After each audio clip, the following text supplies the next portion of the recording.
Welcome to Legal Limelight, where we spotlight key legal industry revolutionary men and women who are shaking up the game in the legal world and entrepreneurs who use intellectual property to create wealth and live the life of their dreams. I'm really excited about this one today, guys. We have Kahn and Gabe Estrada, the co-owners of Inflow Legal Group, and they are some of the coolest lawyers and people that I've ever met. And I see them up here right now. I'm really excited for you guys to meet them.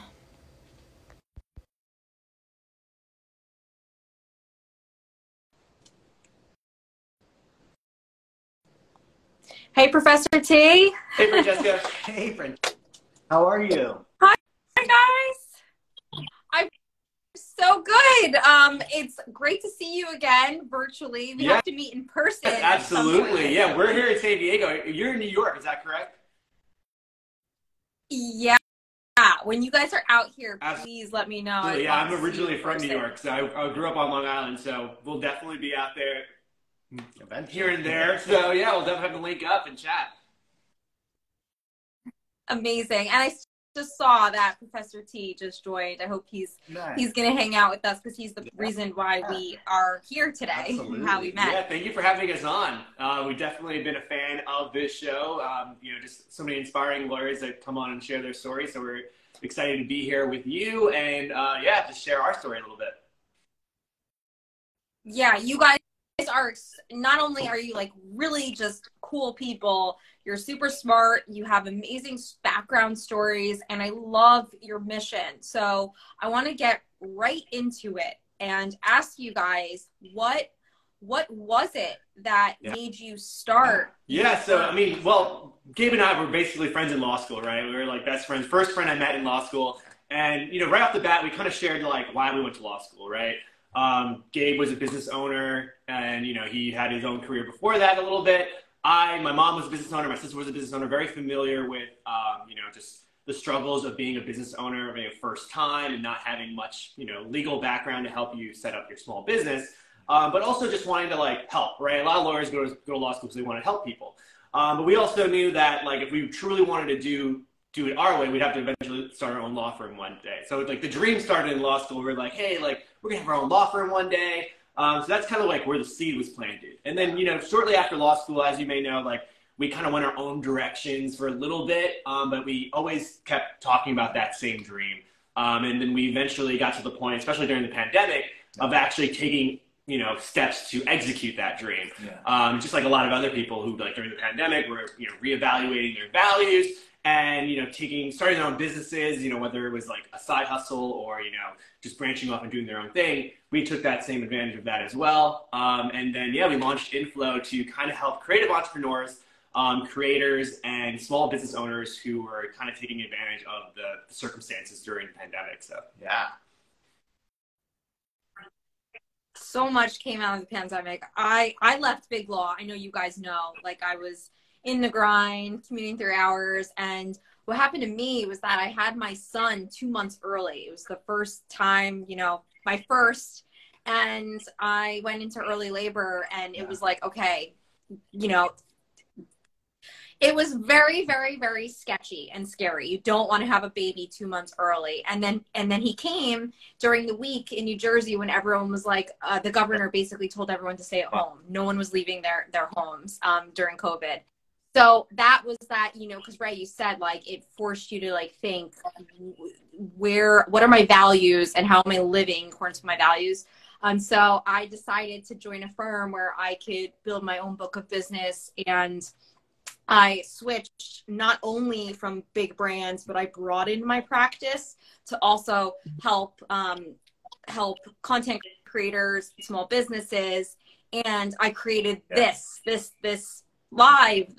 platform. So it's super amazing to see it just share that experience. Yeah, no, and I think one of the other things that we started noticing was this rise in obviously in technology, right? And attorneys utilizing that technology because, so I was doing criminal defense, even around the time of the pandemic. And I mean, it was unheard of. I mean, video, doing arraignments and doing prelims and stuff like just through Zoom or or Microsoft Teams. And that's another big thing that, you know, kind of sparked, you know, the inflow, you know, kind of little spark going on, because we started realizing that there's all these technologies and all these systems that we were able to utilize to just make everything more efficient and just be able to really run a virtual law firm just by utilizing this technology. And I think that was a huge milestone that I think if the pandemic hadn't hit, I mean, I'm sure we would have still done the law firm, but I think it probably would have been more traditional, right? Where the mortar and, you know. Yeah. There was. I was going to say, yeah, and it's the opportunity go ahead, there, right? Because as you may know, Francesca, like the legal industry is a little slow to adapt, right? Especially with technology or different, you know, practice models and things like that. So we just saw opportunities in that, and that's why we wanted to like go ahead with, you know, checking it out. And I know you're familiar with that because I know you also are very like into NFTs and exploring just like blockchain technology and how you can use that to better represent your clients and advise your clients who are jumping into that space, but also what that looks like for legal to utilize that space as well. So yeah, I mean, just seeing the opportunities there and taking advantage of that and like having it be a fundamental part of like how we show up for our clients. And like, okay, you just said it, how we show up for our clients. I have clients that don't want to use email. Like I have very like CEOs who are way too busy. They don't want email, but they'll be on Instagram and will shoot me a DM. And for them, that works better. So I literally have some clients where I communicate through Instagram, or we have, you know, a portal set up where it's not just email. I'm drafting contracts in that's outside of email and doing project items. So I think meeting where clients are using tech, it's all important. I would love to know what you guys are doing in terms of tech for your business. Like what kind of cool stuff have you implemented? Yeah. Using technology. Yeah, absolutely. So, you know, obviously like you have the basics of like video conferencing technology and, you know, we have a community platform and a lot of the way we interact with our clients is on a community platform. We use Mighty Network, kind of like our own, kind of like Facebook page in a way. But, you know, obviously, you know, we have seen a lot of businesses in the past, a lot of lawyers in the past kind of like run communities like on Facebook pages, but you know, not everyone's on Facebook anymore. And, you know, also there's like a lot of other conversations happening on Facebook and people come in like very angered sometimes.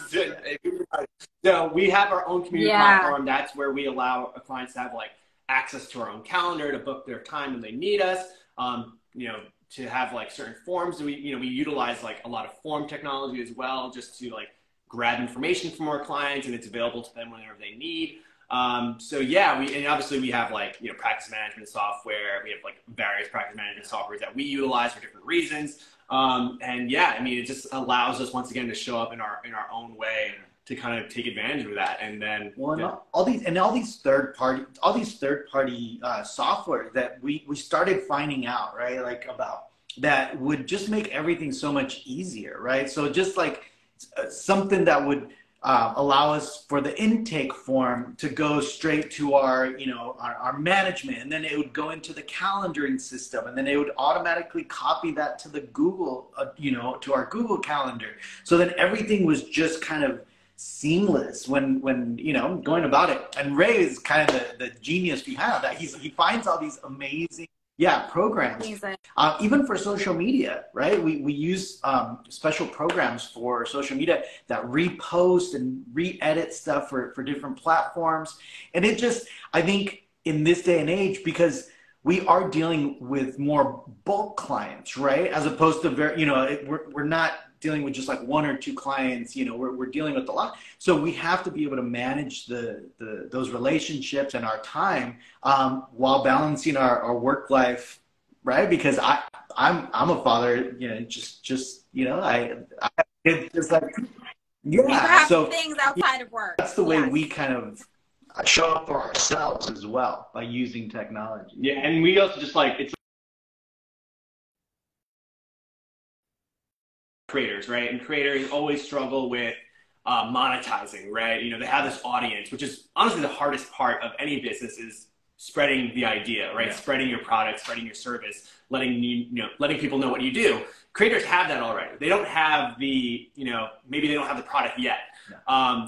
So we are always big on, you know, being independent in the fact that you can launch your own business and use no code tools, right? And that's exactly what we do. Like, we aren't a huge team. It's literally just me and Gabe. We're bringing on interns in the spring. And that, you know, everything from building our website to everything that happens on the back end is just us. And a bunch of automations that kind of, you know, help run it. So that's just like us practicing what we preach and saying like, hey, if you're a creator and you're a single like solopreneur, you also can just like launch your own business by just using a lot of these tools that, you know, that didn't exist just 3-4 years ago. You know, it's, right now is the easiest time to launch your own business or kind of like launch your own kind of whatever passion project may be. Then like in the history of, you know, the history of ever basically. So it's a really exciting time. It's such an exciting time, but I will say that it also scares a lot of lawyers. Because especially if you're at a firm where there's a lot of red tape, you can't just say, oh, wow, you know, Gabe, I found this really cool tool. Let's integrate it into our big law entire firm. Like, there's a lot of that. And so so one, it makes it difficult for a lot of traditional firms or bigger firms. And number two, the billable hour does not incentivize using tools that cut down time. That's the reality of it. Like, so I think that we need to be more creative as lawyers and think, how can we still get paid what we are worth without having to link it so much to a billable hour? Because I think that for me is like a big mission. Like, I'm very vocal about figuring out how to move away from the billable hour in terms of providing clients high quality legal services for whatever value you want, whatever value you think you're worth, but in a way that incentivizes efficiency and high quality service. And that's something that we struggled early on when we were kind of coming up with the idea of inflow and how we would manage that. And one of the first decisions that we made, and you know, obviously it could be a double-edged sword, right, as attorneys and for our clients. But the first thing we decided is that we weren't going to do billable hours. We were only going to work on flat fee basis. So that allowed us to also have a little bit more control of you know, just the work that was coming in and what we're going to bill for each work or for each, you know, project. And that's kind of where it led to, you know, the creation of this subscription model that we developed.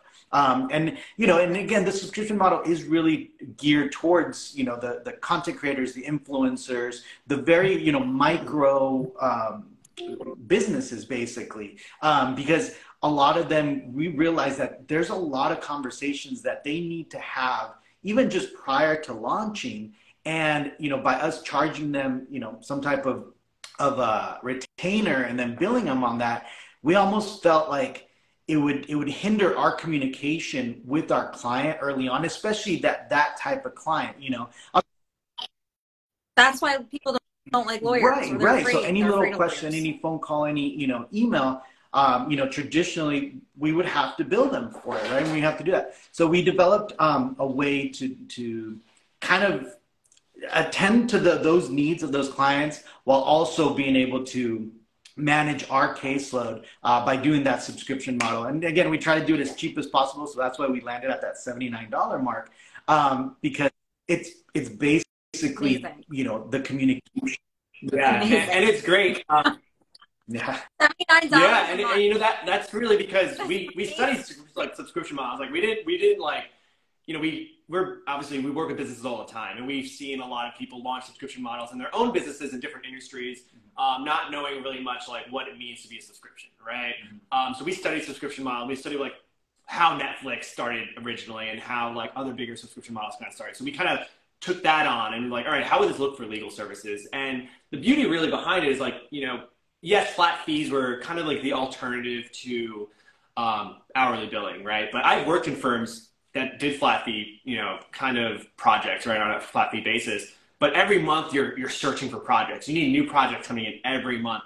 Every conversation is very transactional with the client, right? You're trying to sell them on doing one, like something, right? And we didn't want to do that. You know, we didn't feel comfortable. We're not like, you know, salespeople at the end of the day. We just want to help people, right? So the subscription model allows us to not sell projects to people, but to sell relationship, right? An attorney-client relationship, right? If you join our program and you pay us $79 a month, we will be there. We're on your team at that point, right? Like we're outside general counsel. And, you know, that's not a new concept, right? Outside general counsel existed a lot of times. Like a lot of firms do that, but it was always very high ticket, high end, you know, like 10 grand a month will be your, you know, general counsel for your big business. We wanted to do the same thing for creators because creators are getting a lot of contracts all the time. They need someone to kind of review those contracts for them. And we're happy to kind of like fill that role and, you know, also plan things and be strategic for them building their business moving forward. And so, you know, there's like so much exploitation happening just in the creator economy that we just want to, you know, not, you know, kind of counteract on that. I mean, in fact, we always talk about this because, so I've gotten contracts because I'm a big Star Wars geek, just super geeky when it comes to Star Wars. So I have a Star Wars account on like TikTok and on Instagram, and you know, I you know, TikTok, I'm almost at like 500,000 followers, and I'm partners with Lucasfilm and Disney on a lot of projects. And as my accounts were growing, I started getting some of these contracts from, you know, these third parties. And again, you keep in mind, these are, you know, fully licensed by Disney and Lucasfilm companies.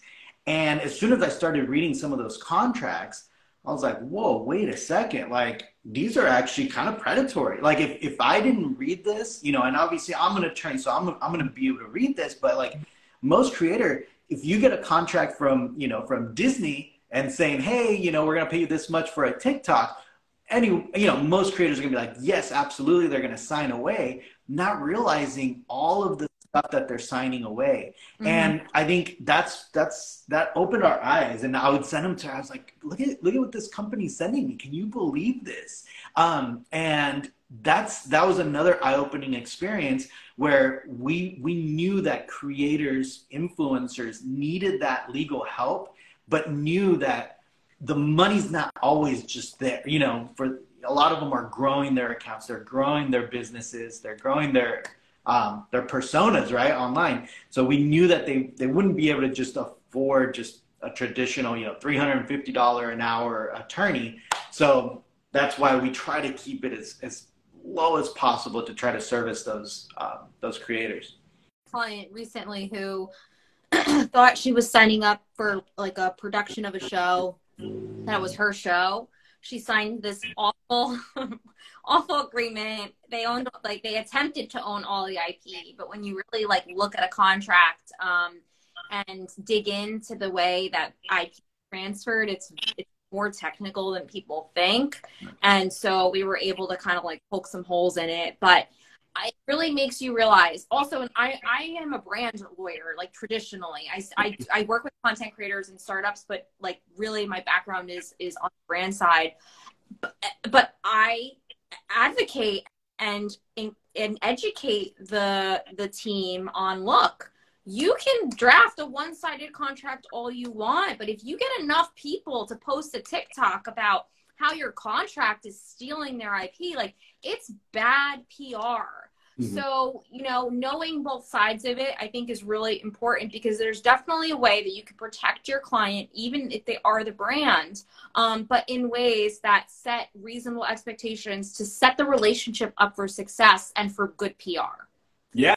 And I think this is something that, you know, exactly what you said there. And, you know, I think this goes back to creators not realizing how much power they hold now, right? Where, you know, we talk about, you know, Facebook ads kind of died out ever since the Apple iOS update a couple of years ago, right? Yeah. That put brands in like a serious spin with like, how are we going to get our, you know, products and services in front of people? Well, they moved to influencer marketing, right? They moved to leveraging creators. And, you know, I think we talked about this on Professor T's panel discussion, but we had a client who, you know, they totally did a remix of a song that they didn't have the rights to, but it blew up. You know, the original creator even reposted it, but the recording label that owned the rights to that easily could have, like, in the past, like 5, 6, 7 years ago, that would have been a cease and desist, like, please take that down, or, you know, just stop using our rights, right? But instead, it was like, hey, we love that. We want to put that on Spotify. We'll give you credit and we'll pay you out for that, right? Without even any negotiation happening, right? So it's just crazy how things are changing, but that's the world we're living in, and creators don't realize that even if they have an agreement, they could negotiate back. The brand expects them to negotiate back, right? Yeah. There's like, we're not, maybe they don't expect them, but it's the contracts are written so, yes, they're completely one-sided, but that's so they can give concessions to, it's written so to anticipate concessions from the talent, and people don't realize that sometimes, that there's a lot of gimmies in those contracts. But yeah, so I talk about that all the time. It's like, I call it the IP revolution. It is wild to see the difference between where my practice started 10 years ago and brand protection and being really aggressive to now that exact scenario where it's not the traditional C&D, where they could post it and laugh and say, look, I'm making these people famous by remixing their song and they're hating on me. How many times have we seen that? Someone posts a demand letter or, it's bad PR. But instead now businesses are like, okay, this is a different model. Let's take our IP, let's make it go viral. Let's let other people use it in ways we're okay with, as long as they're not hurting our brand. And let's figure out how to partner with them, which you said, like, you nailed it on the head. It would have been traditional infringement. But I talk about this because a lot of my community are lawyers, and many of them are still at traditional firms, which is totally fine. There's nothing wrong with staying in big law and being at a traditional firm. But I am encouraging every lawyer, I don't care if you're at a big firm or you're at a small firm, get on TikTok, get on Instagram, see what's actually happening in your client's business and how they're monetizing IP in different ways, because it's a different game. And if you give a client advice just to like take it down immediately, you could be really harming your client. Yeah. Absolutely. Well, and not only that, but like, for the attorneys, that are watching, I mean, it's a free marketing tool that wouldn't have existed again 2 years ago, 3 years ago. Yep. And the fact that every brand, every company, I mean, everyone is on TikTok, everyone is on Instagram. I mean, no matter what, I mean, as attorneys, whether you're in a firm or not, I mean, you're your own brand, right? You're your own, right? Absolutely. Like, you're trying to... You are your own brand. Even law students, right? Even law students. I've seen, like, law students get hired just because they went and created legal content, right? Like, I'm sure they had great resumes as well, but I know, like, they created their own brand name, basically their own personal brand as law students, talking about their law school experience, maybe just, like, the legal content they're interested in, and that gives them an edge, right? And also just, like, when we were in law school, we were told, and I think they still tell law students, like, delete your social media or, like, make it private. So don't let anyone see what you're up to. Yeah, it's like, all right, there's a difference between having a responsible social media or just, like, hiding the ball, right? Because, like, when we are even working with, like, if we're going to collaborate with another attorney, or if we're going to, look at interns, like, we're interested in, like, saying, like, all right, like, are you creating content? It doesn't have to be legal related, but anything, right? How are you showing up on social media? Because that's a huge part of, like, what we do and what our clients do. And if you're not, like, aware of the world you're living in, then, that's going to be a little detriment to, like, being in the role, right? So I think it's huge, and I think a lot of... Well, especially in our field. I think in the field that we're in, you have to be. Like, there's just no way around it. You have to be on all the social media platforms. You got to be caught up on all the latest platforms. But yeah, there has been a big pushback. And I've seen it from, going from the criminal world to doing this. I would still, when I was winding down kind of my criminal practice, and I was trying to explain to some of these old school, trial attorney, style attorneys, what I was doing. They couldn't understand. They're like, wait, I don't understand. You're an attorney for TikTok? I don't get it. Like, they couldn't understand it. And I was like, it's so hard to explain to them. And I mean, it goes to show, I think their clients, would probably not go to them for that type of advice regardless. But it just, that shift is so hard, and there's so much pushback.